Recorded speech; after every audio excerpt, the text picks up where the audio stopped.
So let's talk about the second point है do all your household activities. जो भी आप करते हैं घर में, मैं अपने घर में सारी एक्टिविटी करती हूँ। लाइक फॉर एग्जांपल, जिस दिन मेड की छुट्टी होती है तो मैं उस दिन अपने घर का पूरा काम करती हूँ। बर्तन धोना है, सफाई करना है, डस्टिंग करना है। ऑल दो मैं डस्टिंग अपने आप ही करती हूँ। एंड साथ ही साथ एक्सरसाइज करना है। मैंने अपनी थ्रू आउट प्रेगनेंसी में जो बटरफ्लाइज वाली एक्सरसाइज होती है, बटरफ्लाई वाली एक्सरसाइज आपको बहुत ज़्यादा हेल्पफुल होती है आपकी नॉर्मल डिलीवरी के लिए। तो मैंने बटरफ्लाई वाली एक्सरसाइज की है। स्क्वैट्स कर सकते हैं आप दरवाजे की हेल्प लेके, तो वो मैंने बहुत किया है। डक वॉक बहुत किया है मैंने। डक वॉक करेंगे तो आपकी जो प्रेगनेंसी है वो डेफिनेटली नॉर्मल होगी, ऐसा मुझे लगता है। तो ये सब किया है मैंने। और साथ ही साथ जैसे अपने अपने अपने कर्टन्स चेंज करने हैं, बेडशीट चेंज करनी है, कपड़े सुखाने हैं, कपड़े प्रेस करने हैं, तय करने हैं, जो भी करना है, फोल्ड करना है, सब कुछ। अपने प्लांट्स को पानी देना है। नॉर्मल एक्टिविटीज़ जितनी भी मेरे घर की है। इनफैक्ट अपने बच्चे को सुबह जैसे ही मैं उठती हूँ अपने बच्चे को नहलाना है, स्कूल के लिए रेडी करना है, फिर उसके लंच बॉक्स पैक करना है। सब कुछ मेरी जो एक्टिविटीज़ थी वो मेरी प्रेगनेंसी में बिल्कुल भी कोई भी मैंने माइनस नहीं करी कि ये एक्टिविटी मैं नहीं करूँगी, या मैंने कभी भी कोई लेजीनेस दिखाई हो कि नहीं मैं प्रेगनेंसी के उसका फ़ायदा उठाया हो कि मैं प्रेग्नेंट हूँ, I can not do this, I can not do that. तो मैंने वो बिल्कुल भी नहीं किया, क्योंकि मुझे पता था कि मैं अपनी प्रेगनेंसी को जो स्मूथ बना सकता है वो मैं ही बना सकती हूँ, कोई दूसरा नहीं बना सकता है। तो ऑल दो मेरी प्रेगनेंसी में स्टार्टिंग में मुझे बहुत नींद आती थी। जो स्टार्टिंग के थर्ड मंथ था, थर्ड एंड फोर्थ मंथ, मैं बहुत सोई हूँ, मुझे बहुत नींद आती थी। मैं क्या करती थी, जैसे ही सोकर उठी हूँ, मेरी बेटी को स्कूल भेजा है और मैं सो गई। मेरे हस्बैंड जिम चले गए हैं और मैं सो गई। मेरे हस्बैंड जिम से आए हैं, उनको नाश्ता दिया और मैं सो गई। जी, मेरे हस्बैंड ऑफिस चलेंगे, बेटी स्कूल से आ गई है, उसको दादी घर भेज के मैं फिर सो गई। फिर मेरी बेटी को वहाँ से लेकर आई और मैं अपनी बेटी को सुलाने लगी। दोपहर को उसको मैं हमेशा सुलाती हूँ जैसे कि, तो उसके साथ मैं फिर सो गई। और रात को भी मैं बहुत जल्दी सो गई। तो मतलब सबके जैसे हार्मोन्स चेंजेस होते हैं तो सबको कुछ ना कुछ होता है। तो मुझे नींद बहुत आई थी, तो मैं सोती रहती थी। बट उसके बावजूद भी मैंने अपनी एक्टिविटीज़ को कभी माइनस नहीं किया। साथ ही साथ मतलब जो भी मैं करती थी, मेरे हस्बैंड हमेशा मुझे पुश करते रहते थे कि I think you have to go to the gym. But मुझे थोड़ा सा ना डर लगता था। मैं जिम जाने वालों में से हूँ। मुझे जिम जाना बहुत अच्छा लगता है। अपनी बॉडी को एक हेल्दी वो बनाना बहुत अच्छा लगता है। तो वो सबको ही लगता है, बट ऑल दो उसमें एफर्ट लगते हैं तभी वो चीज़ें हो पाती है पॉसिबल। तो बट मैं डरती थी। मुझे जिम जाना था, लेकिन जाना चाहती थी, लेकिन मैं गई नहीं, बिकॉज मुझे डर लगता था कि कहीं कुछ मिस हैपनिंग ना हो जाए, कभी कुछ मैं वेट ना उठा लूँ। क्योंकि हमारे जो जिम हैं वो जिम में प्रॉपर वो नहीं थे गाइड करने वाले कि प्रेगनेंसी में कौन सी एक्सरसाइज हेल्पफुल होती है, कौन सी नहीं होती है। तो मैं नहीं चाहती थी कोई भी रिस्क लेना, 1% भी रिस्क लेना नहीं चाहती थी। तो मैं कोई ना कोई बहाने बना देती थी हस्बैंड को कि मैंने ये एक्सरसाइज कर ली। और तो ऐसा नहीं कि मैं नहीं करती थी, मैं अपनी एक्सरसाइज ज़रूर करती थी, क्योंकि मेरे हस्बैंड मुझे डराते थे, तुम ऐसे ही रहोगी तो तुम्हारी नॉर्मल नहीं होगी, तो तुम ये सब चीज़ें नहीं करोगी तो तुम्हारी नॉर्मल डिलीवरी नहीं होगी, तो देख लेना तुम्हारा सी सेक्शन हो जाएगा। तो वो मुझे डराते भी रहते थे। तो मुझे लगता था कि नहीं मीरा, अब you have to stay active. तो मैंने जो मेरी रेगुलर एक्टिविटीज़ थी, जो भी मेरे रेगुलर्स के काम थे, वो मैंने हमेशा रखे। मार्केट जाना है तो अगर मुझे थोड़ी दूर तक जाना है तो मैं कभी रिक्शा नहीं करना, गाड़ी नहीं लेके जाना, मैं पैदल जाती थी। क्योंकि मुझे लगता था कि मैं जितना वॉक कर सकती हूँ, जितना वो कर सकती हूँ, एक्टिव रह सकती हूँ, उतना रहती हूँ। तो हमेशा जो भी आपके घर के काम है, ऑब्वियसली आपका घर है, आपके काम है, तो आपको ही करने पड़ेंगे। तो थर्ड पॉइंट आता है ड्रिंक लॉट्स ऑफ वाटर। जी हाँ, अपनी बॉडी को हाइड्रेट रखिए। ये सिर्फ प्रेगनेंसी में भी नहीं, नॉर्मल भी अगर आप चाहते हैं कि आप अपनी बॉडी को एक रिफ़्रेशमेंट देते रहें, अपनी बॉडी को हेल्दी रखते रहें, अपनी बॉडी को डिटॉक्सीफाई करते रहें, क्लीन रखें, तो आपको पानी ज़रूर पीना चाहिए। नॉर्मल डेज़ में भी प्रेगनेंसी है तो आपको ज़्यादा ज़रूरत है पानी की, क्योंकि जब डिलीवरी का टाइम होता है ना, मुझे याद है अच्छे से, जब मेरी फ़र्स्ट डिलीवरी थी तो डिलीवरी के टाइम पे भी मुझे पानी बोला गया था जैसे मुझे पेन्स हो रहे थे या कॉन्ट्रैक्शन हो रहे थे, आपको सिप सिप करके वाटर पीना है और वो आपको हेल्प करता है। आपके कॉन्ट्रैक्शन तो चलेंगे लेकिन उस कॉन्ट्रैक्शन को थोड़ा लाइटर कर देगा, वो थोड़ा सा आपको हेल्प कर देगा पानी जो है उसको स्मूदन जाने में। तो ये था पानी अगर आप पीते रहेंगे, डिटॉक्सिफाई होता रहेगा आपका जो अंदर का जितना भी कहते हैं ना क्लीन होती रहेगी बॉडी, पानी पीते रहेंगे। तो वैसे भी पानी हर तरीके से हेल्पफुल है, ऑब्वियसली अपने बालों के लिए, आपकी स्किन के लिए, आपकी आंखों के लिए, सब चीज़ों के लिए हेल्पफुल है पानी। ऑब्वियसली तो आपके बेबी को भी बहुत ज़्यादा ज़रूरत होती है पानी की। और जैसे समर्स होते हैं, मेरा तो विंटर में प्रेगनेंसी थी जैसे मैं आपको बता रही हूँ स्टार्टिंग से, तो अगर समर्स में भी होती है तो भी समर्स में ज़्यादा पानी पिया जाता है, लेकिन मैंने विंटर में भी खूब पानी पिया है। एंड फ्रूट्स के थ्रू भी काफ़ी ज़्यादा पानी इनटेक हो जाता है। तो वो चीज़ें रखिए, पानी खूब पीजिए। पानी पीने से आपको हेल्प मिलेगी आपकी प्रेगनेंसी नॉर्मल डिलीवरी जो है नॉर्मल करने में, क्योंकि आपकी बॉडी से जितने भी चीज़ें डिटॉक्सिफाई होंगी उतना ही बॉडी जो है, वो जो बेबी है वो हेल्दी रहेगा, आपकी बॉडी हेल्दी रहेगी। बॉडी हेल्दी रहेगी तो आपकी जो नॉर्मल जो डिलीवरी है वो नॉर्मल ही होएगी। सो फोर्थ पॉइंट है stay active, do all exercises. अब मैं जैसे मैंने आपको बताया कि मैं बहुत एक्टिव रहती थी, घर के काम तो करती थी अपने घर में, लेकिन मैं एक्सरसाइज भी करना है, बटरफ्लाई करना है, डक वॉक करनी है।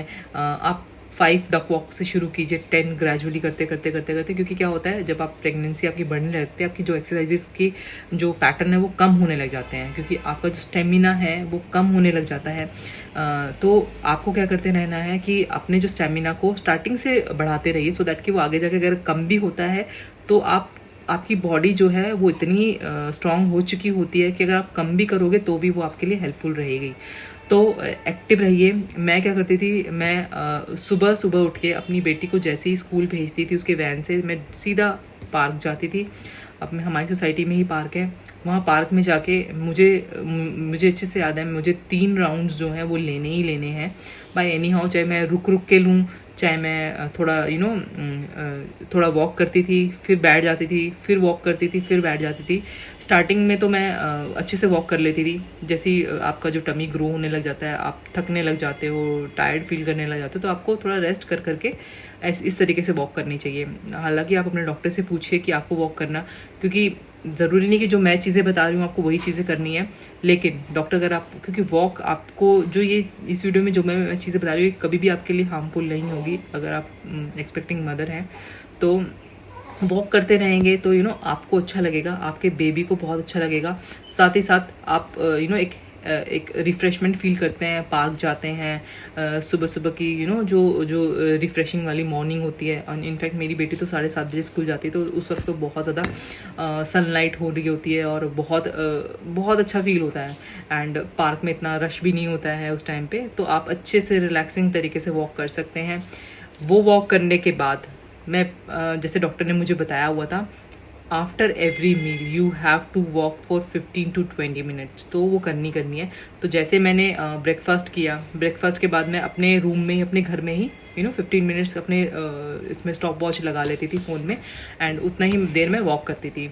तो ये मैं ट्रैक हमेशा रखती थी कि ऐसा नहीं है कि आप नॉर्मली टहल लो और हो गया, आपको वॉच रखना है उस चीज़ का, आपको ट्रैक रखना है उस चीज़ का कि आपको 15 मिनट्स करना है तो 15 मिनट्स ही करना है, ठीक है। आफ्टर लंच मैं फिर वॉक करती थी, और आफ्टर डिनर के बाद मैं, मेरे हस्बैंड और मेरी बेटी, ये हमारा रेगुलर का रूटीन रहा है, हमेशा से रहा है कि हमें एक लंबी वॉक लेकर आनी है। तो वो हमेशा हो जाती थी 30 to 40 मिनट, 30 तो नहीं, 25 to 30 मिनट्स की वो वॉक हो जाती थी, अच्छी वाली वॉक, और वो बहुत अच्छी, मतलब दूर तक हम वॉक करके आते थे। तो ये हमारा रेगुलर रहा है, हम एक्टिव रहे हैं। एंड हालांकि अगर आप चाहें तो आजकल जैसे हॉस्पिटल्स में काफ़ी ज़्यादा हो चुके हैं इंट्रोड्यूस, मैंने भी, मेरे हस्बैंड ने भी मुझे बोला था कि मैं जाके पेरेंटिंग योगास होती हैं वो सीख लूँ, या फिर काफ़ी सारी चीज़ें हैं वो सीख लूँ, लेकिन मुझे ना मन नहीं करता था ट्रैवल करने का कि मैं इतनी दूर जाके ट्रैवल करूँ और ये करूँ। तो मैं क्या करती थी, यूट्यूब पे सर्च कर लिया, गूगल कर लिया कि कौन कौन सी एक्सरसाइजेस हैं जो हेल्पफुल रहेंगी मेरे लिए मेरी प्रेगनेंसी में। तो जैसे कि मैंने आपको बताया, आप बटरफ्लाई कर लीजिए, स्क्वैट्स कर लीजिए, डक वॉक कर लीजिए, ये बहुत ज़्यादा हेल्पफुल होती है। अगर आप कुछ भी नहीं करना चाहते ना, क्योंकि मैं जानती हूँ कि प्रेगनेंसी में एक ऐसा स्टेज होता है, एक ऐसा फेज़ होता है जहाँ पे आपको कभी आज कुछ और मन करेगा, कल कुछ और मन करेगा, तो आप उस चीज़ में वो नहीं रह सकते। कोई फिक्स चीज़ नहीं कर सकते, तो आप क्या कर सकते हैं, नॉर्मल सिर्फ वॉक कर लीजिए। वॉक हमेशा आपकी चीज़ प्रेगनेंसी के लिए हेल्पफुल रहेगी। कोई एक्सरसाइज मत कीजिए, कुछ भी मत कीजिए अगर आप नहीं करना चाहते, सिर्फ और सिर्फ वॉक कर लीजिए। जी हाँ, मेरी सिर्फ वॉक से ही मैंने अपनी प्रेगनेंसी को नॉर्मल डिलीवरी में कन्वर्ट किया है। जी हाँ, मुझे याद है 20th को भी जब मेरे को लेबर पेन शुरू हुए थे, कॉन्ट्रैक्शन धीरे धीरे शुरू हुए थे, उस दिन भी मैं 25 to 30 मिनट की वॉक करके आई थी, और अच्छी वाली वॉक करी थी। ऐसा नहीं था मैं थक रही थी या मैं बैठ रही थी या मैं रेस्ट कर रही थी, ऐसा कुछ नहीं था। मैंने कंटिन्यूसली अपने हस्बैंड के साथ वॉक करी है। एंड आई स्टिल रिमेंबर, उस दिन बारिश हो रही थी, बहुत तेज़ बारिश हो रही थी, तूफान आया हुआ था, लेकिन उसके बावजूद भी मैं गई हूँ, मैंने वॉक करी है, बिकॉज मेरा वो रूटीन था, मुझे वो फॉलो करना था। मैंने वो रूटीन फॉलो किया, तभी जब मैं डिलीवरी के लिए अपने हॉस्पिटल में गई, मेरा सर्विक्स का मुंह 8 सेंटीमीटर तक डायलेटेड था। तो which is a good thing कि मुझे वेट नहीं करना पड़ा, मेरे पेन्स को मुझे पुश नहीं करना पड़ा उस माउथ को ओपन करने के लिए। वो ऑटोमेटिकली चीज़ें आप अपनी मुझे, और इनफैक्ट मैंने शेयर नहीं किया अपने डॉक्टर से, बट मुझे जब मेरी डिलीवरी पास आने वाली थी 21st को, जैसे मैंने बेबी डिलीवर किया था, तो मुझे उससे पहले ही 3-4 दिन पहले ही फील होने लग गया था कि जो सर्विक्स का मुंह है वो काफ़ी ज़्यादा हद तक ओपन हो चुका है। क्यों आपको ऐसी फीलिंग्स आती हैं? क्योंकि मेरा यूरिन था, मैं काफ़ी देर तक कंट्रोल नहीं कर पा रही थी। ऑल्दो ऐसा होता है कि आप कंट्रोल नहीं कर पाते प्रेगनेंसी में, आपको बार बार पी के लिए जाना पड़ता है, लेकिन उस टाइम पे ऐसा हो गया था कि मुझे बिल्कुल भी कंट्रोल नहीं हो रहा था। एंड एक अलग सी फीलिंग होती है जो शायद यहाँ पे ना शेयर कर पाऊँ, बट आपको पता लग जाता है मॉम टू बी को कि कितना माउथ जो ओपन हो चुका है, कितना नहीं है। तो वो एक फीलिंग आ जाती है जब वो बेबी अंदर मूवमेंट कर रहा होता है, तब मुझे पता लग रहा था कि कितना जो सर्विक्स का मुंह है वो ओपन हो चुका है। ऑल्दो मुझे लग रहा था कि अभी पेन शुरू नहीं हुए हैं, तो अभी सब कुछ सेफ है, जब पेन शुरू होंगे तब पता लगेगा। तो जैसे ही मैं मुझे याद है 20th को जब मैं जैसे ही नीचे बेंड होके बैठी थी स्क्वैट्स करने के लिए, वैसे ही मेरा वाटर बैग है वो बस्ट हो गया था। तो क्योंकि उस टाइम पे ये था कि अब नहीं रुका जाएगा बेबी को, अब तो जाना ही, डिलीवर होना ही होना है। तो एक्टिव रहिए, एक्सरसाइज नहीं कर पाते तो वॉक ज़रूर कर लीजिए, अपने लिए ना सही तो अपने बेबी के लिए प्लीज़। सो फ्रेंड्स, पांचवा पॉइंट है, पांचवा कह लीजिए, या मैं कहूँगी सबकी प्रेगनेंसी जो होती है वो अलग होती है, सबके एक्सपीरियंसेस अलग होते हैं। उनमें उनकी प्रेगनेंसी में उनको क्या हेल्पफुल था, क्या हेल्पफुल नहीं था, क्या हार्मफुल था, क्या चीज़ें अवॉइड करी, क्या चीज़ें ऑप्ट करी, सबका अलग होता है एक्सपीरियंस। तो ये सब जो एक्सपीरियंस है मैं अपनी प्रेगनेंसी के एक्सपीरियंस के बेसिस पे बता रही हूँ। तो सबसे बेस्ट जो होता है, और ये सिर्फ मेरे लिए नहीं, ये सब जो मॉम टू बी है, पेरेंट है, जो मॉम टू बी है, उन सबके लिए हेल्पफुल होगा कि do regular your breathing exercise. Breathing exercise पे कॉन्सेंट्रेट कीजिए। जैसे ही आपका 3rd मंथ कंप्लीट होता है, 4th मंथ में जैसे ही आप एंटर करते हैं, रेगुलर बेसिस पे बैठे हैं बेड पे, टीवी देख रहे हैं, कुछ भी कर रहे हैं, आप अपनी ब्रीदिंग, गाड़ी में बैठ के कहीं जा रहे हैं, अपनी ब्रीदिंग एक्सरसाइज को प्रैक्टिस करते रहिए, उसको बढ़ाते रहिए, क्योंकि ये आगे जाके आपकी नॉर्मल डिलीवरी में तो आपको हेल्प करने ही वाली है, लेकिन through out your pregnancy 9th month तक भी आपको ब्रीदिंग एक्सरसाइज बहुत ज़्यादा हेल्प करने वाली है। वो कैसे? क्योंकि जब हमारे जो टमी है 4th मंथ जैसे स्टार्ट होता है, 3rd मंथ के बाद 4th मंथ में जैसे हमारा टमी थोड़ा सा ग्रो करने लगता है, बेबी अंदर ग्रो करने लगता है, तो टमी जो है बढ़ने लग जाता है। तो जो हमारे अंदर के ऑर्गन्स हैं उनको स्पेस कम मिल पाता है। तो जैसे हमारे लंग्स हैं, हम सांस लेते हैं, ठीक है, हम ब्रीदिंग जो हमारी होती है वो थोड़ी डिफ़िकल्ट होने लग जाते हैं धीरे धीरे। जैसे ही हमारा टमी और बढ़ेगा, हमारे और लंग्स स्क्वीज हो जाएंगे, हमें और दिक्कत आएगी। तो जैसे ही अगर हम 4th मंथ स्टार्ट होते ही हम अपनी ब्रीदिंग एक्सरसाइज शुरू कर देंगे, तो वो बहुत ज़्यादा हेल्पफुल होगी आपकी थ्रू आउट जर्नी में, प्रेगनेंसी की, एंड डिलीवरी में तो होती ही होती है। तो मैंने अपनी ब्रीदिंग एक्सरसाइज शुरू कर दी थी 4th मंथ में ही। वैसे तो मैं स्टार्टिंग से ही करती थी, तो मुझे अच्छा लगता था। जैसे मैं टीवी देख रही हूँ तो टीवी देखते देखते कर रही हूँ, गाड़ी में बैठ के कहीं जा रहे हैं हम लोग तो मैंने तब कर ली।